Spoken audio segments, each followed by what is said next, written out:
Hello and welcome. This is Rambo's Mailbag. I'm here, and I'm joined by the man with the biggest bag of all. Ladies and gentlemen, OJ is here. Why, hello. Yes, this is the second mailbag we will be doing since we've dug up the series and resurrected the series. Back from the dead. Back from the dead. And as always, every mailbag has a specific theme to it.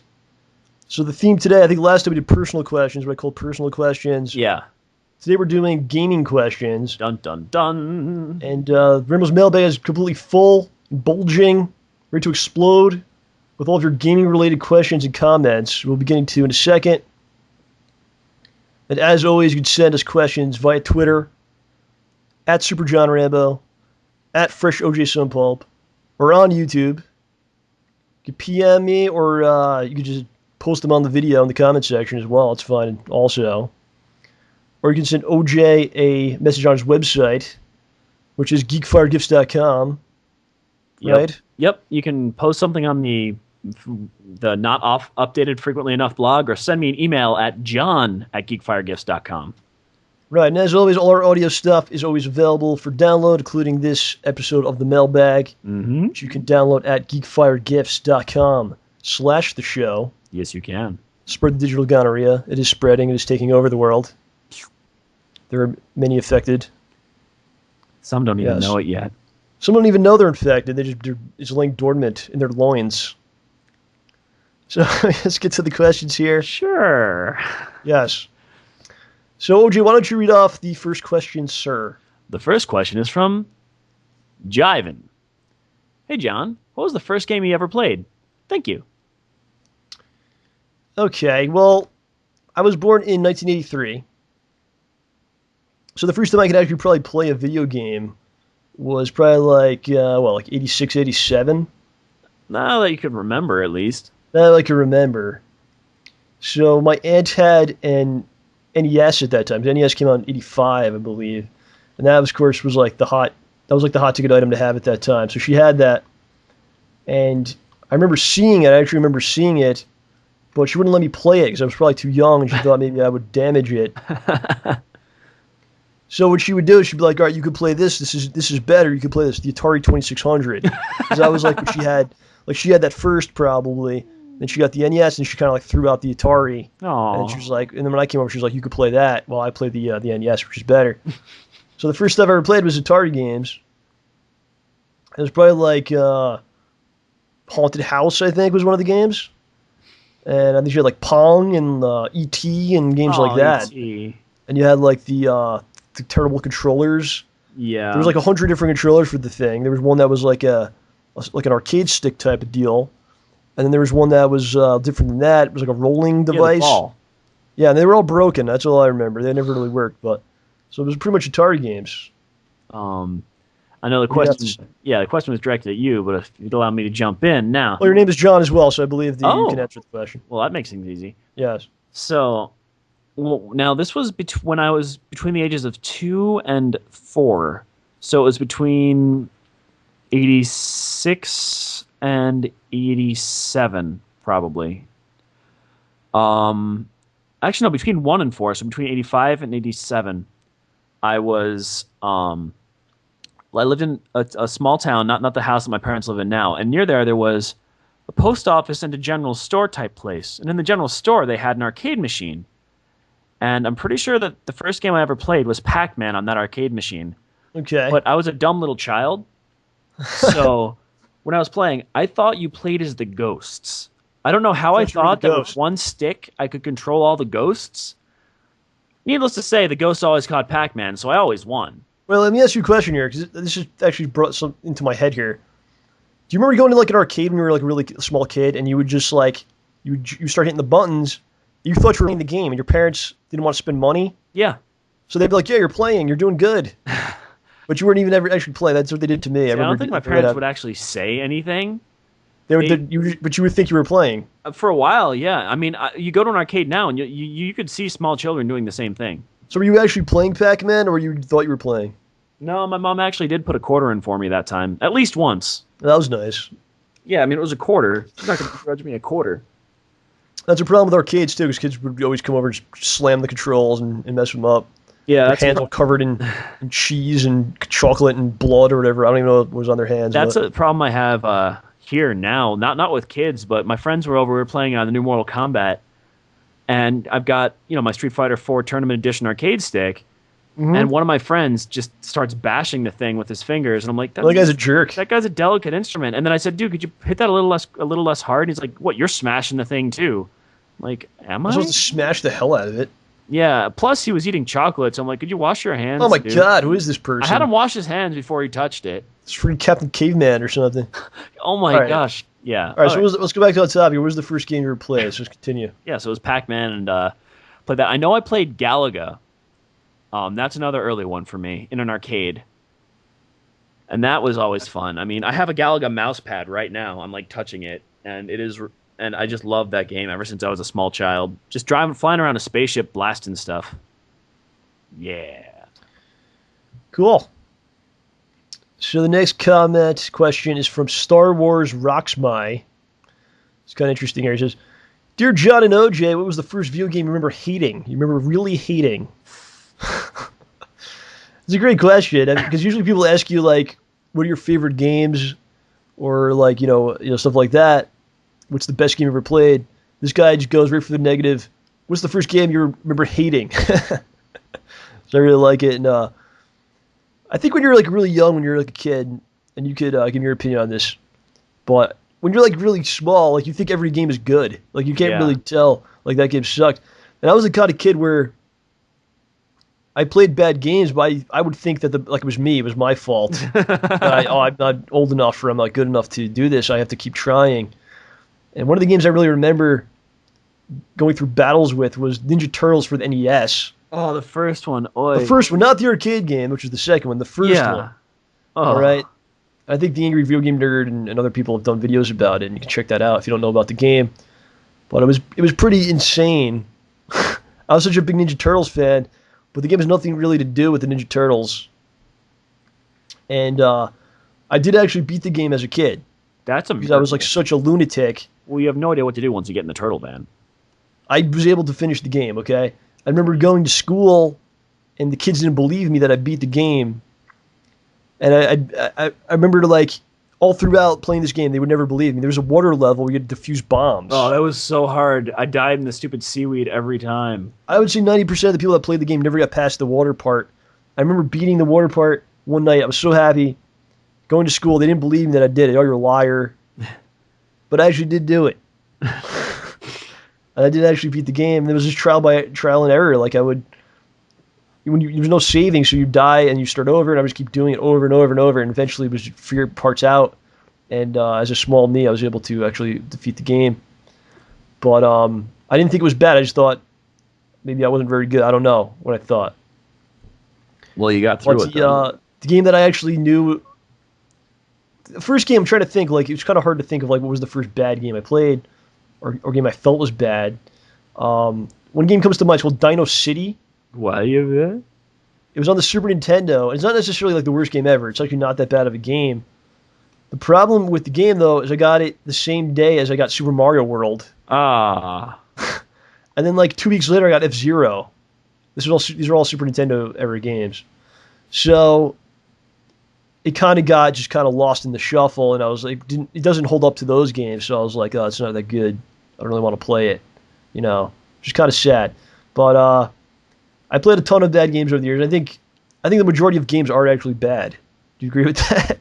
There's a lot of bad ones out there. Probably more bad than good. I've probably played more bad than good, but I don't know. I'd say probably and the Turtles game for NES, even though I didn't realize it was a bad game, and Dino City, which isn't the worst game ever, but it seemed bad at the time because of when I got it. So I don't know. What do you have to say about this? Well, I mean, I tend not to go toward my hate swiftly turns to pity a lot of the time because I just feel bad for the games having been made. Yes. But the first game I remember playing and not really liking, I mean, I was really frustrated with an old Super Nintendo game called Lagoon. Okay, yeah. It's not necessarily a terrible game, but I just didn't get it. I think, and I got really frustrated with it because, oh look, I can stab stuff, and your dagger moves like 5 pixels in front of your body or something. Yeah. It's really So like frustrating. you actually just decided not to play it? I stopped playing after a while, but there's 2 games that bugged the heck out of me. One, I feel bad because they tried to do stuff that other games for the console weren't doing at the time. I'll get to what it was in a second. And I feel like they tried really hard, but I just couldn't get into them. And one made me really sad, and one made me think, oh, I wish this was good. And that was for the Nintendo 64, which is pretty far up there, time-wise, was Quest 64 and Glover. Now, Quest 64 tried to be a role-playing game on the Nintendo 64. It tried, but it just wasn't that great. And I just got so bored playing it that I was just like, why am I killing myself with this? This is awful. And then Glover, a friend of mine, told me one day, go buy Banjo-Kazooie. I'm like, okay. So I trusted him because he said Banjo-Kazooie was really good. And Right. Banjo-Kazooie was really good. And then Yes. one day he said, go buy Glover. I'm like, okay, I can trust this guy, right? What is Glover? I've never heard.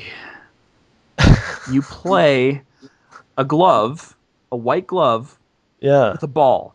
Why did he like it so? Was he trying to mess with you? He had never played the game in his life and knew nothing about it. He was just messing with me. Wow. And basically the game you play it, your hand with this ball, and you just toss the ball at stuff, throw it around, and you platform with the ball and do all sorts of crazy things. Mm-hmm. And it felt like a game that could have been something but wasn't quite there. I'm not saying it was. I don't remember at this point if it was terrible, but I don't think you remember have to just being apologize. so mad. I don't think you have to apologize for like a 15-year-old game. I was just so mad at the game that seriously, because sometimes games that are good will seem bad depending on the situation. For instance, there was a point where GoldenEye 64 was like the hottest thing ever, right? Yes. And every store was sold out at one point. I wanted the game so bad. I had money saved up for a game, and I tried for like a month to get GoldenEye. No store had this stupid game. So then I'm like, all right, I'm going to get this Bomberman game. That seems like it might be cool. Get Bomberman 64, which is actually a good game. Oh my gosh. But because I wanted GoldenEye, I really wanted GoldenEye, it didn't come off as like a fun game. Well, I'll be honest. We played some of my friends and I played Bomberman for the longest time. We just play all night, man. It was awesome. I did learn to appreciate and love Bomberman. But it took a while, and it took Well, a different it was set like of I want to go. circumstances. So just depending on a lot of things depend on situations and things like that. And games that are not very good, or most people consider not to be very good, are people that do like them. So there probably is a Glover dude that's going to get pissed at you that you said that. Yeah, I just couldn't get into that or Quest 64 and Lagoon. I was too young, I guess. I don't know. Those games just frustrated me. It's tough as a kid because you have limited resources. Maybe your parents buy you like one game, a couple games, 1 to 4 games a year, maybe. Yeah, I think I got Glover for my birthday. So I'm sure a lot of people have stories, but like you pick out certain titles, and there wasn't like you couldn't watch gameplay footage and things like that. All you had was magazines. Yeah. And a lot of times they just told you everything was great, like Nintendo Power. Yeah. All of our games are awesome. And you go to the store and you kind of pick them out based on the cover of the box. And I'm sure a lot of people brought home games that they didn't, like, and that's a disappointing thing. Well, I'll be honest. I got Castlevania 3, and I bought it because I wanted a new Nintendo game, and I was a little kid. My sister actually told me, here, get this one. So I bought Castlevania, and I was a little child, right? I was a little scaredy cat child. I was too scared to play unless there were other people at home. So I had this game that is a pretty fun game that I was just too scared to play. Well, I'm glad it worked out. Yeah, right? The next question is from TryAgain. He says, if you had a budget of $100 million, similar to what Grand Theft Auto 4 has, what kind of game would you create? OJ, what type of game would you create? And would it be a hentai game? That's Or would it be something I non- hadn't considered actually. Honestly, if I had $100 million to make a game, I just make a virtual reality world for me to just run around and have. No. If I were to make a game, there's one sort of game that I would see. I can't decide between 2 different ways of doing this. I love space shooters, the side-scrolling type, and even like the 3D ones, like the old Starfleet Academy games, X-Wing versus TIE Fighter, stuff like that. Yes. I would make either an epic space game like that, where you customize all the weapons on your ship, the hulls. Like, seriously, there are hundreds of thousands of ship options for you to go to depending on where you start, what you do. Tons of ways to upgrade your ship. A riveting storyline and just a real sense of progression. Like, you start off as this humble little dude with your dinky little ship, and you work your way up to, I don't know, either being a trading empire or a mighty fleet of warships or something. But as the game goes on, it's not strategy. It stays, it stays a shooter, be it a 3D shooter like X-Wing versus TIE Fighter, or a 2D one, a little bit like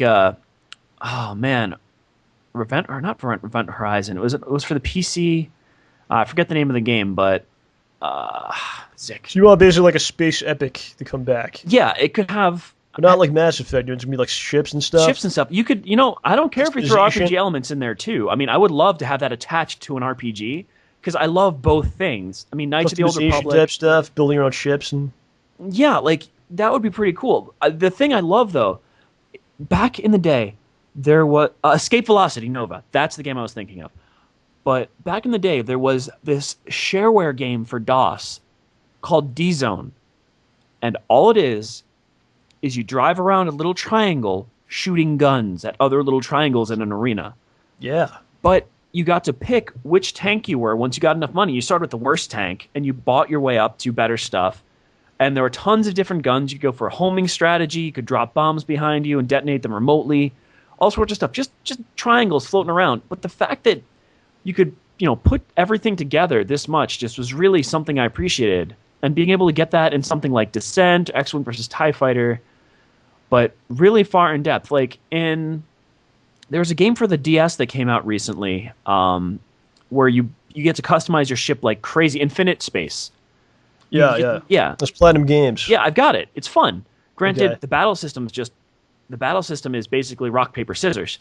Yeah. But the amount of customization you can do on your ship, you place the modules, you have to fit them in there. I love that sort of stuff. And tweaking it and getting every ounce of power out of everything, like a little bit like Death Rally even, where you buy up the new cars and upgrade them and whatever. That's what I would love. Right. I could go on about this forever without actually saying anything. Someone should give you $100 million and you can make this for everyone. Yeah, totally. You don't have to explain it. Just do it, yeah. I'm right here, man. I would make a modernized version of Guardian Heroes. Oh.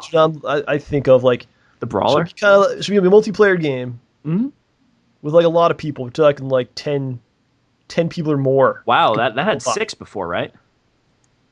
I think that game's like three player or something. I don't know. Guardian Heroes, I could swear it was 6, but go on. No, it's multiplayer. Like if you do the verse mode, but the story mode's only like 3 players. Oh, understood.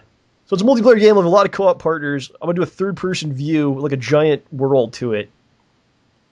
And you can play co-op, but you can all basically go in different directions, do different things. Oh. On like like a giant world. Okay? And like full customization of your character, like in like every possible way. Like the way he looks.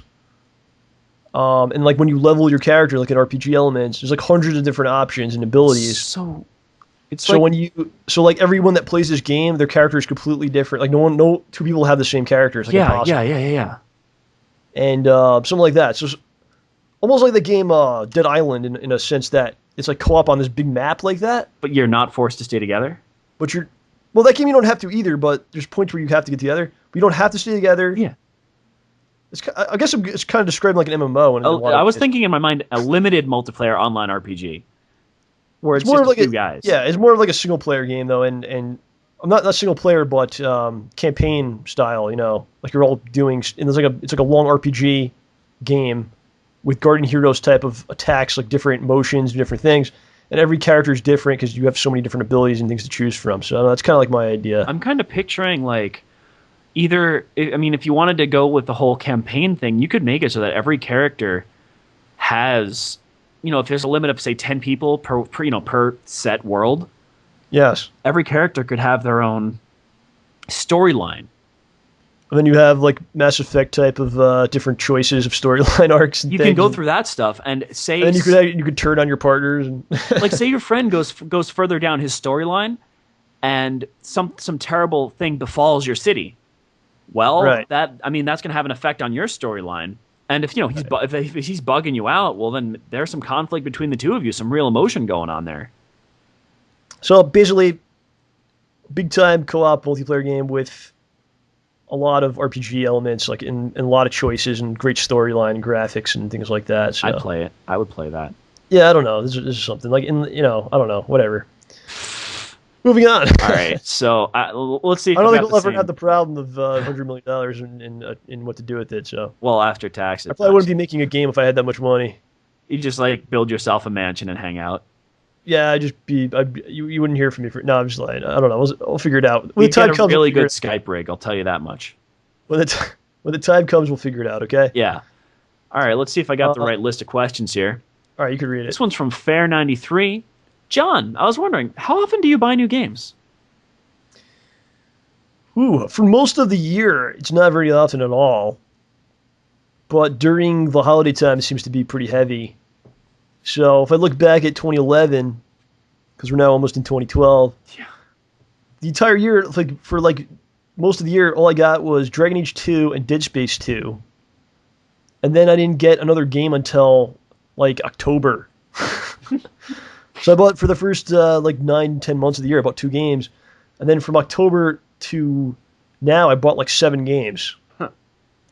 So it just kind of depends on what's coming out. And the year coming up looks like it'll probably be more, because I'm probably going to get Final Fantasy in January.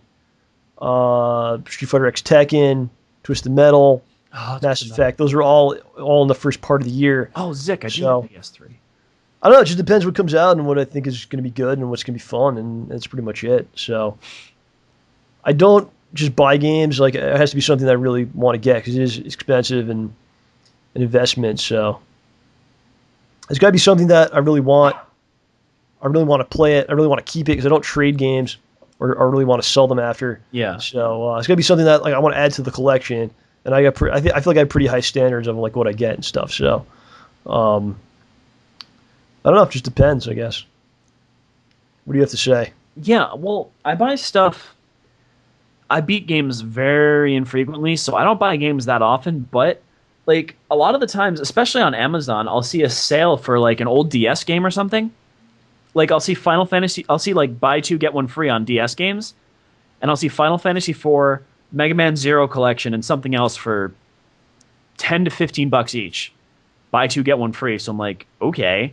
So like I picked up Final Fantasy, I picked up Mega Man Zero, stuff like that. Like, as for big games, I don't buy big games all that often. I mean, I bought Mortal Kombat, that was on sale.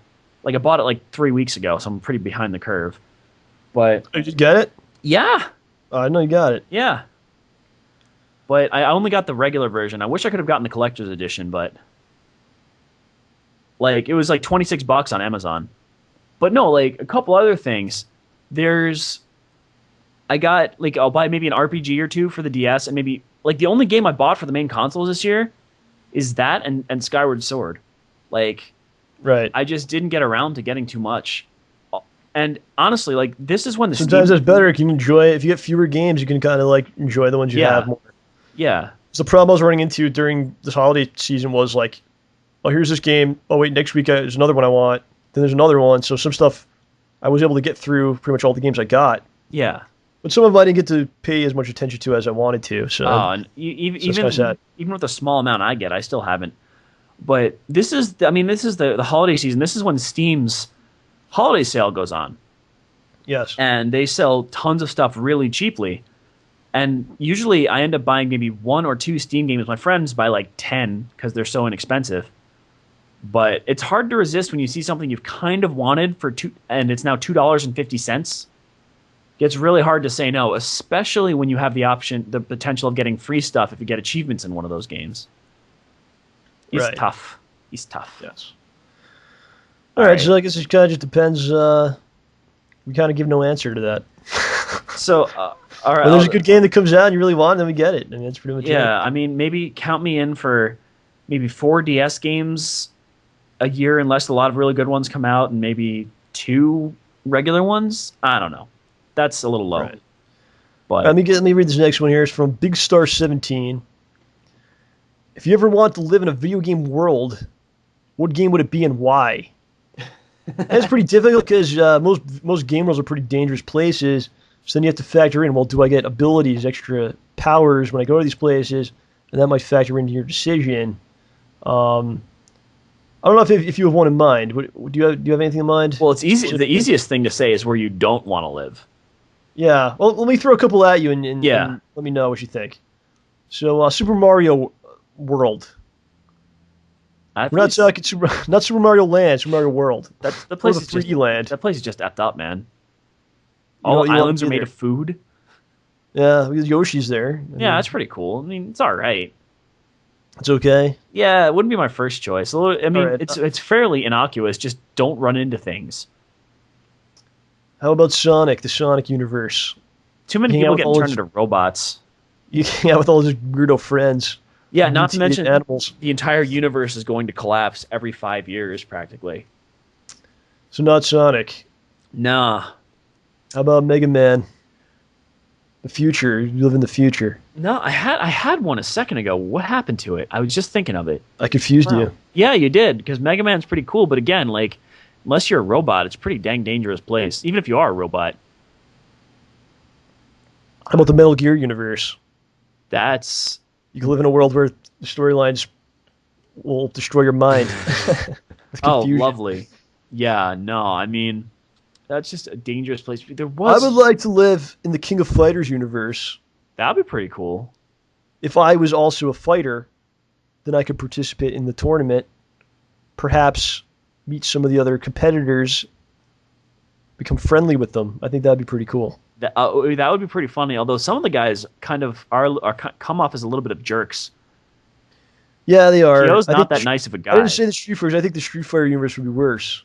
There's a lot more death and destruction going on there. No, they're more. I think they'd be more of jerks. Ryu's just like, hey, teach me with your fists, but I want to hang out. Teach He would me. challenge. He would challenge you the first time he saw you. He'd be like, "Dude, I just want to hang out." I'd be like, "No, I live for the fight. I must fight every." Whoa, chill, dude. Like it's like Pokemon, eye contact. We must do. I don't know. That's a tough question. Well, which one would you not want to live in? Well, I mean, I'd rule out Final Fantasy. Mario's probably the safest one, but not the most fun. King of Fighters would be pretty sweet. Yeah. Zelda's too dangerous, and I like indoor plumbing. I had one a second ago that would be pretty nice.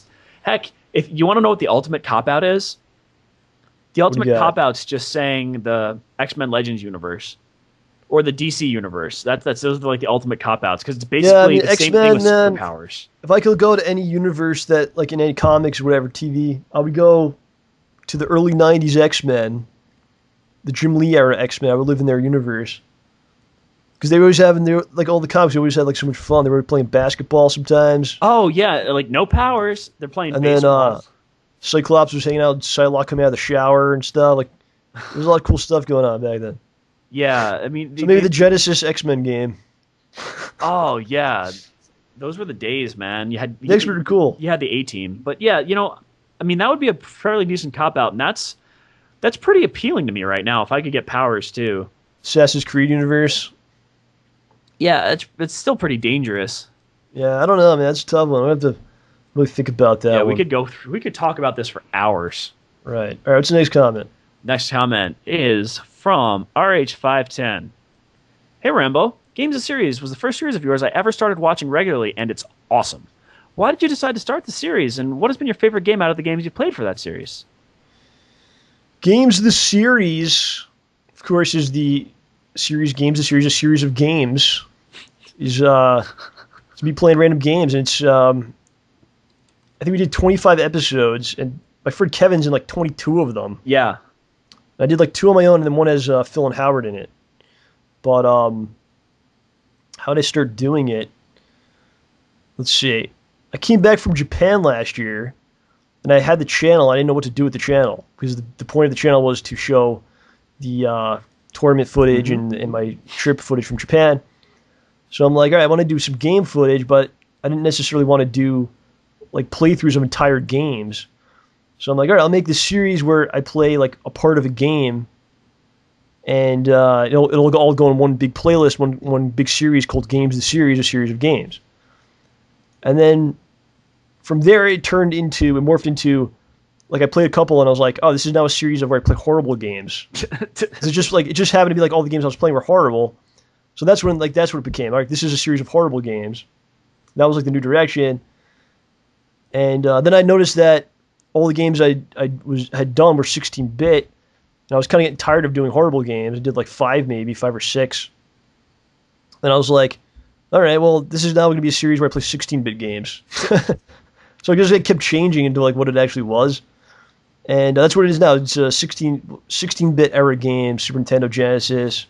I want to do TurboGrafx and some stuff like that, but it's all from that period of time, which is like my favorite time period, as you could probably tell from listening to the show and stuff. Yeah. But it was originally like we recorded it with the camera, recording the computer monitor, because it was originally ROMs we were doing. I think you actually gave me all the ROMs, even though you won't admit to it. I like soup. But it was originally ROMs. Then it was like we were recording actual games, actual Super Nintendo games with the console. And then it turned into direct capture, so that's where it is now. And right now, I think for the last like 5 episodes, it was Super Nintendo, direct capture, doing that whole thing. And I actually learned how to do direct capture because of this series. I've learned how to do a lot of things because of YouTube, like edited videos and just because like I had to do it. I learned how to do a lot of stuff. We've done, and it actually has turned into, there actually are several complete playthroughs on it. It's not just, parts of games. We did Donkey Kong Country 1 and 2, and I did Yoshi's Island. Yeah. And those are probably like my favorite, like Donkey Kong Country 1, going back and playing through that entire game again after I haven't played it for, 15 years or whatever. That's pretty awesome. So that's probably one of my favorites. I'm trying to think which ones I would recommend people watching. There's some funny ones. Family Feud is really funny for the Super Nintendo. The first one's really fun. Home Alone was the first game we did. Oh golly, yeah, that was really awesome. good. I watched that. I don't know. I think a lot of it's really good. I think even if you're not a fan of that era of games or that style of games, there's some funny stuff in there. It's all like improv, and I thought it was funny. And we will return with that in 2012. So Games of Series is coming back better than ever with more games. So hopefully you'll stick around and stay tuned and check that out. So, yes. Cool. So the next comment is from YMA0786. He says, hey guys, it's me again. My question is, have you ever played a game where the entire game was so epic it touched you emotionally on the inside? I have encountered only 3 games that have done this to me: Star Wars Knights of the Old Republic, Zelda Ocarina of Time, and Chrono Trigger for the SNES. I would say pretty much the 3 that you mentioned, along with A Link to the Past, which was amazing. I got a little sad at the end of Link's Awakening. I got really sad at the end of that game. Yeah, I don't know. That game wasn't... It was kind of a cop-out, but it was really depressing to me. I got through the end, and I was just like, what? I also add to his list, I also had made the Final Fantasy games, too. Some more than others. Although, honestly, if there's one game that got me a lot, that really got me emotionally invested in the game, was Dragon Quest. I believe it was 4 or 5, Hand of the Heavenly Bride. Right. Because the plot, I mean, your main character like almost never speaks in those games, or like at all. But what happens to his family and friends throughout the course of the game, I mean, it really, like, they really go out of their way to impress upon you what it is and what's going on, and to make the characters and the events that happen to them like significant in your mind. It's really good at that. I don't want to give any spoilers or anything. Right. But yeah, RPGs really do that because like the games are so long that you really become like attached to the characters. You spent like 30, 40 hours with these characters, and then you see what finally happens to them. And especially back in those days when the games had more of like definitive endings to them and stuff. Yeah, well, I felt a lot more in touch with the characters in that game than I did in, say, Final Fantasy VII or anything, or 10 for that matter. Like that was still good though. I would add to the list of games that I was emotionally invested in. And some games like touch you emotionally because they were so it was difficult or other there's other factors, not just storyline based. Well, there's No. yeah. If And you've played you Ikaruga, overcame the challenge, and then you felt something like, oh yes, Ikaruga. I mean, granted, the game eventually says, "Oh, fine, have infinite continues," but playing through that game and then reaching the end, and then the ending is just kind of wow, just wow. right. Yeah, the ones he mentioned, I mean, those are Yeah, it perfect. goes without saying. Those are He answered his question himself because I mean, Knights of the Old Republic that blew my head off at the time. That was an awesome game. Ocarina. Which all the even Mass Effect, all the Bioware stuff. Well, Bio. Oh gosh, Bioware is they're geniuses in that regard. Yeah, and of course Chrono Trigger and Ocarina of Time too. So Yeah. all right, next one. All right, this one's from Space Monkey. John, what is the most embarrassing thing to happen to you while attending and/or competing in a tournament? I had a lot of different stories. Embarrassing that happened to me. I guess. Let's see. Well, some things I've seen people like fight with each other. It doesn't really affect me though. I guess I was embarrassed watching them like brawl. I've seen that a couple times. I went to a tournament. It was ECC East Coast Championships. It was probably like 2003, 2004, something like that. And it was an arcade tournament in New Jersey. I went a couple years in a row, and all my friends from the local arcade, which was Game World in Danbury, Connecticut. At the time, we jumped in a car, we all drove down, we stayed at a hotel and stuff, and we were playing Capcom vs SNK2 on an arcade cabinet, and people were playing the game, and then water started dripping from the ceiling onto their heads. And at first, they didn't decide to move the cabinet, and it was just dripping on people while they're playing during the tournament. And then when it got too bad, what they basically did was just move the cabinet a little bit and then put a bucket. So it was like the cabinet, and then like right next to the cabinet was a bucket full with water, and when you were playing your tournament match. So that was pretty great. That's how things were back in the dark ages. Now it's a little more mainstream, a little better. I've had problems. I wear contacts, as I talked about on the show a couple weeks ago, I think. And from time to time, they'll act up and be annoying. That's what they do. Yeah, so there's been a couple tournaments where like my contacts were really bothering me, and I'm playing, and it's really a frustrating thing. Just the scratch. It's not fun. Yeah, nothing too tremendously bad. I saw one guy who was playing a tournament match, and like a bee or some kind of flying insect was like attacking him while Ugh. he was trying to play. Oh. I've seen that, and definitely like just playing on old arcade back in the day and on arcade cabinets, and things break down or it's just broken. And there's been tournaments where I was embarrassed to be there. I don't know if I was embarrassed. Anything embarrassing happened, but just that effect that I was there was embarrassing, I guess, because of the quality of the tournament or the machines. I don't know. Those are my answers for now. Okay. I can't get too deep into the memory banks right now. All right. Well, here, let's move on to the next one from Crazy Dino. Yes. John, you're talking about Dark Souls being single player. To inform you, it's not. It's also multiplayer. PvP invasion to other players' worlds. But Zicket, I don't even play the game. I'll keep up with the show. All right, so this came from an episode of the show where I was talking about people who say that Dark Souls is like the most hardcore game ever, and all that stuff. And the point that I was trying to make, or I was making, was that in my opinion, it's just my opinion, the only games that I feel are hardcore games, whatever that means, but the games I feel are hardcore games are competitive multiplayer games. Okay, like fighting games are like like StarCraft, RTS, right? Yeah. RTS games, and like a lot of first-person shooters are. Team Fortress. So those are the games I feel are hardcore games because it puts you against another player. The game's designed to put you against another player in a super competitive environment. Okay, those are and going against another person is always more difficult than going against a computer that is basically going to repeat patterns and you can learn what's doing and things like that, right? Yeah. So he says Dark Souls is a multiplayer game. It does have a multiplayer feature, but I don't think that multiplayer feature really holds up against the best of those other genres that I mentioned. Because in the multiplayer Dark Souls, it's like I want to play multiplayer Dark Souls. So you go to multiplayer, you're put into a random game. Okay, you invade someone else's world. You don't know if the person wants you there, if they want to play co-op, or if they actually want to have a PvP match against you.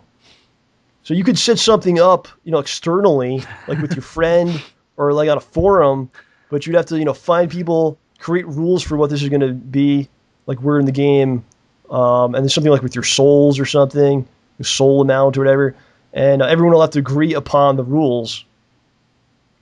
So I don't think the game is really intended for competitive multiplayer, and I don't think it really holds up to the best of that genre. So that was the point I was trying to make. I understand that it does have multiplayer, but I don't think it's on the level of like something like a fighting game, an RTS, or like a FPS game that's like designed for competitive multiplayer. So that's not its main focus. That's just my opinion. Maybe you think differently. I don't know. I mean, it doesn't seem like it's not set up where it's not you versus another player. It's you versus another world and versus the world and occasionally another player.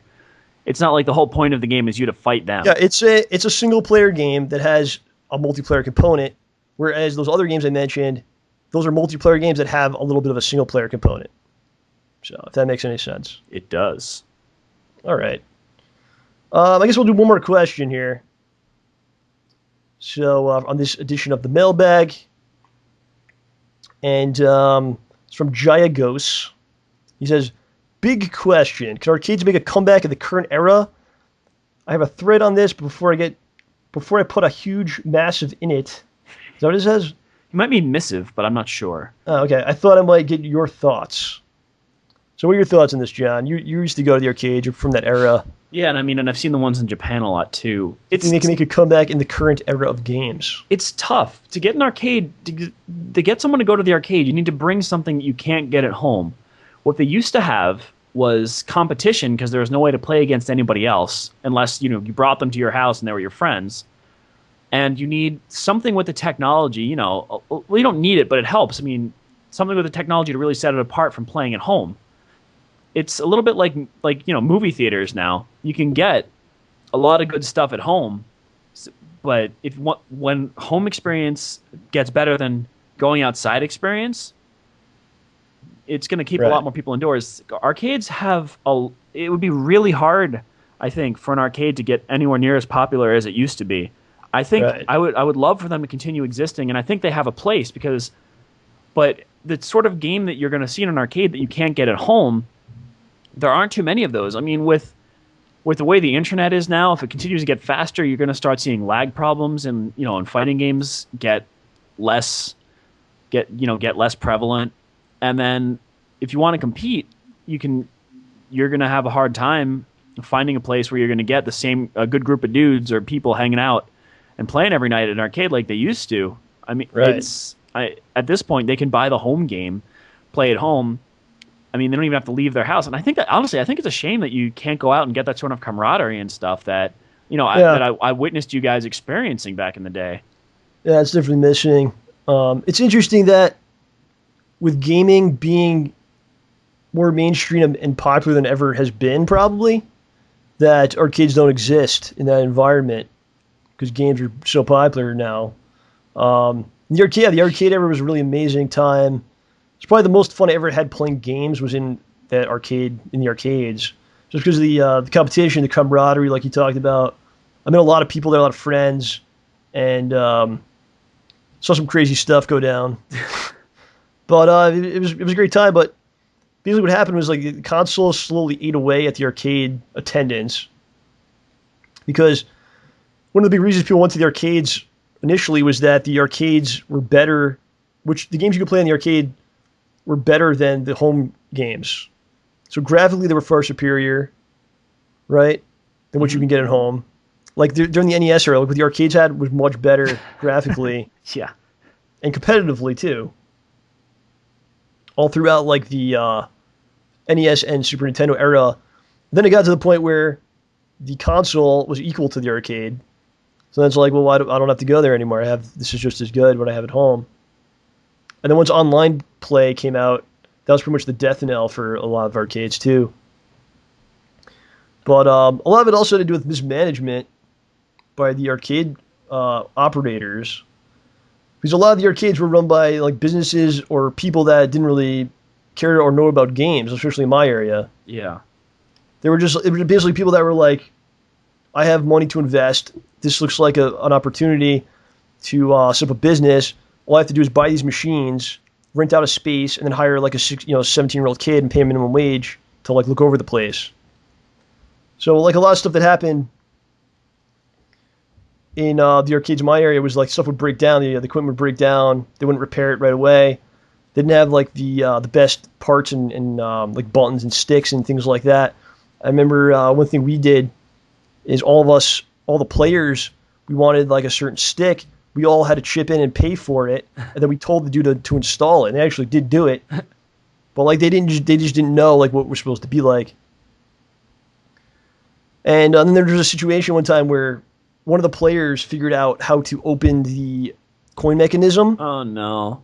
And like get free credits.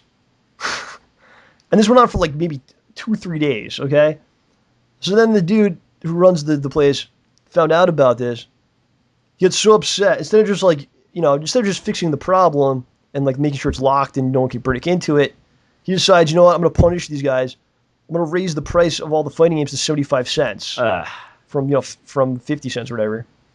And then right there, but half the people stop going because it's too expensive. Because one guy decides to rip people off. I think that arcades could come back, but not in the old form that they were. It'd have to be arcades with new innovations. You have to incorporate new ideas into that model. Yeah. And then you have to have people that run it with a sense of great passion and pride in that gaming and in that business. Well, and then maybe it could work. But in the old form of arcades could not exist now.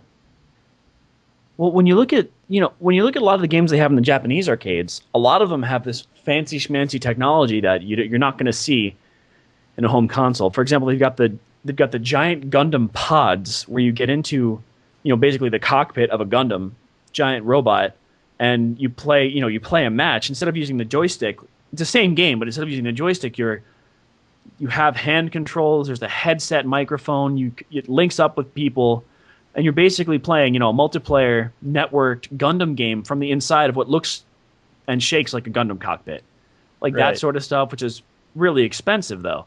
Well, plus the Japanese arcades, if you look at them, they're so professionally run. Yes.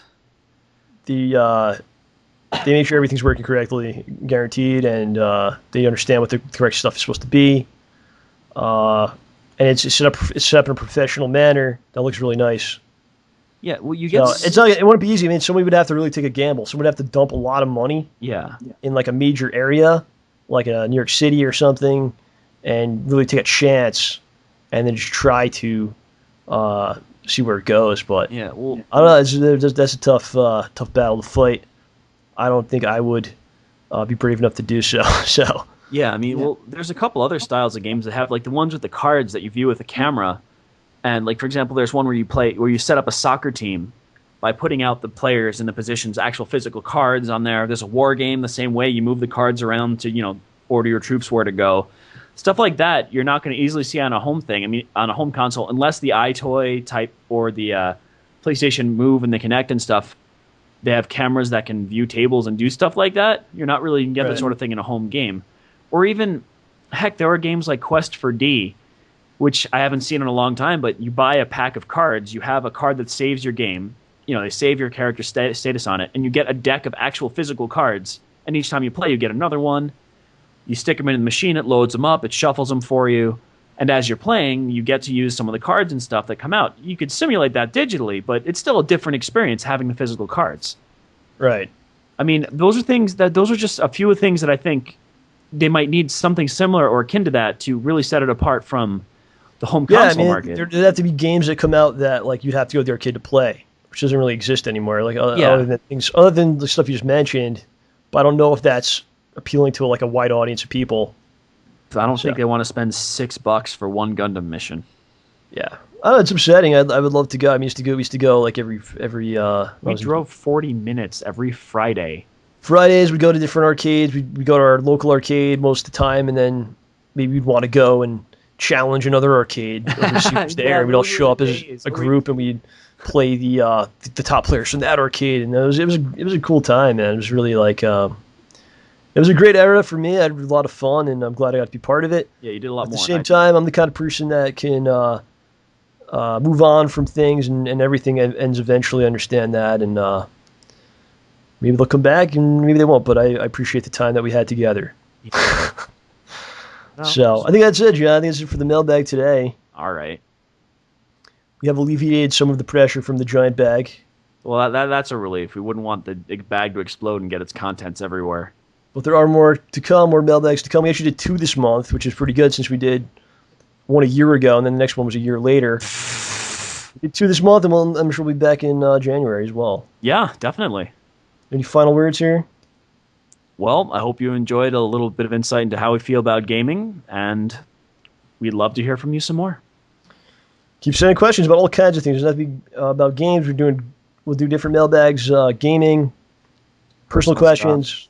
Anything. Think of it. Movies, music, television, Soup. food. Yeah.